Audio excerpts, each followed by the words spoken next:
Kwanza naomba nimpongeze sana Mheshimiwa Rais wa Jamhuri ya Muungano wa Tanzania, Mama Samia Suluhu Hassan. Amekuwa akitushika mkono sana kwenye sekta hii. Tumepata ruzuku ya kutosha. Naamini washirika wote hili mnalijua. Tumpigie makofi tafadhali. Lakini pia Mheshimiwa Mwenyekiti, kwenye mazuri pia kuna changamoto kidogo. Pamoja tuko leo kwenye kikao cha ndani, Mheshimiwa Mwenyekiti, naomba niongee machache. Najua hapa tumekutana vyama vya msingi kwa ajili ya maendeleo ya vyama vyetu. Niombe tuwe waadilifu kwenye vyama vyetu. Kumekuwa na migogoro ya mara kwa mara, ofisi yetu imekuwa ikifanya vikao mara kwa mara kutokana na migogoro ndani ya vyama vya msingi. Niombe mnapofanya uchaguzi, hakikisheni mnachagua watu waadilifu kwa ajili ya maendeleo ya vyama vya msingi. Kufanya hivyo tutaenda mbele, lakini tofauti na hapo tutakuwa tunarudi nyuma. Mheshimiwa Mwenyekiti, nirudi kwenye swala la tumbaku. Naamini vyama vyote vipo hapa. Tumekuwa tukipata changamoto chache kwa watu wasiokuwa waaminifu. Wanakuwa wanafanya vitu ambavyo haviko kwenye utaratibu. Niombe, kama unajua uko kwenye chama X, hakikisha unauza tumbaku yako kwenye chama husika. Mnatuletea migogoro sana. Niombe viongozi wa vyama muhakikishe mnasimamia hilo. Mwanachama anauza tumbaku kwenye chama husika, janja isikuwepo. Mnafanya mnayofanya, alafu mnakuja usini kwetu, mnataka tuwasikilize. Sisi tunasimamia sheria inasema nini, na vyama vya msingi vimeanzishwa kwa ajili ya kuwasaidia. Kwa hiyo niwaombe sana, wengi tumekutana ofisini kwa ajili ya migogoro hiyo. Kwa hiyo niombe kupitia mkutano huu, Mheshimiwa Mwenyekiti, tuyasisitize hayo kwa watu wetu hawa. Lakini swala lingine ni kwenye masuala ya kufunga tumbaku. Naomba washirika tuwe waaminifu. Tusichanganye madaraja. Tunachanganya sana madaraja, soko linashuka. Tunakuwa na migogoro mara kwa mara kwenye vyama. Mara kuambiwa Juma ndo alileta, Gloria alileta. Tunaomba tufunge tumbaku kutokana na madaraja jinsi ambayo inavyoelekezwa. Ndugu zangu, tunaelewana? Tukifanya hivyo tunapata bei nzuri ya tumbaku. Lakini tukichanganya tunajishusha. Naamini Mheshimiwa Mwenyekiti, kwenye kikao hichi naomba tusisitize hilo. Tuhakikishe wakulima wetu, vyama vyetu vya msingi vimeanzishwa ili vitusaidie. Lakini tusifanye sehemu ya sisi kujificha kufanya vitu ambavyo haviko kiutaratibu. Niombe sana viongozi wa vyama vya ushirika, hakikisheni mnasimamia taratibu na kanuni. Majina yangu naitwa Emmanuel Nyambi.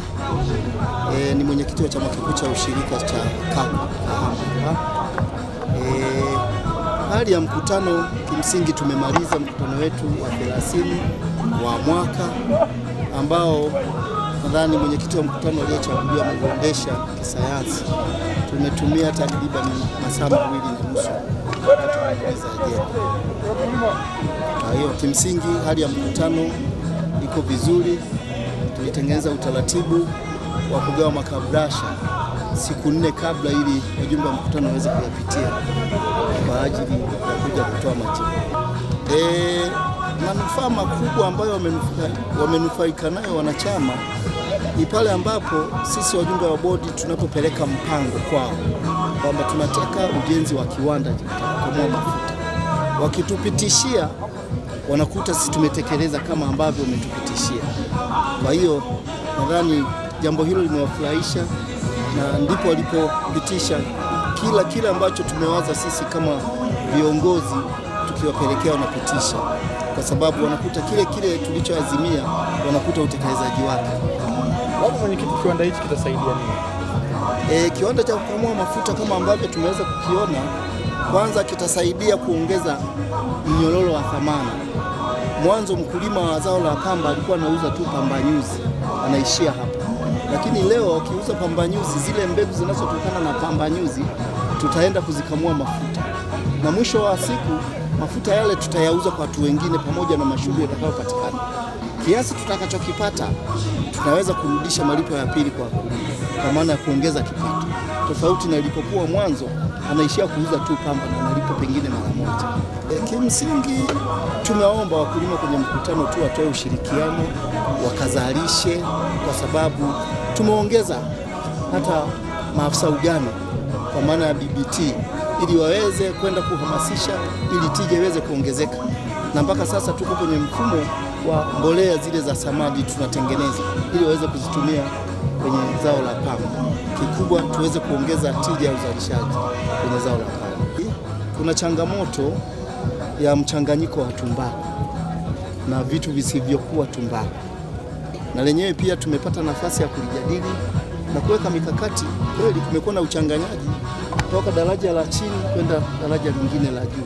Wakulima walikuwa na tabia ya kuchanganya, lakini kutokana na mikakati tuliyokubaliana hapa, ninaamini kila mmoja ataenda kufuata misingi ili tuweze kupata bei nzuri. Naitwa Musa Ali, natokea chama cha msingi Tujikwamue kilichopo Ushetu, kata ya Ubavu. Nimefarijika kwa mkutano wa leo. Mtangazaji, naona hali ilivyo, washirika walivyokaa wamependeza, na bado kule mashambani tuendelea vizuri, lakini mvua zimeanza kurudi, tuendelea kuvuna, hali ni nzuri. Mimi kama mkulima nayetokea chama cha Tujikwamue AMCOS, nilikopeshwa na chama changu pembejeo. Nitakapokuwa nimezalisha tumbaku zote itabidi niuze kwenye chama changu, na ninawashauri hata wakulima wenzangu ili kufanya asipatikane hasara kwenye bei. Kila mkulima alipokopeshwa akauze tumbaku zake kwenye chama chake kilichokopesha pembejeo.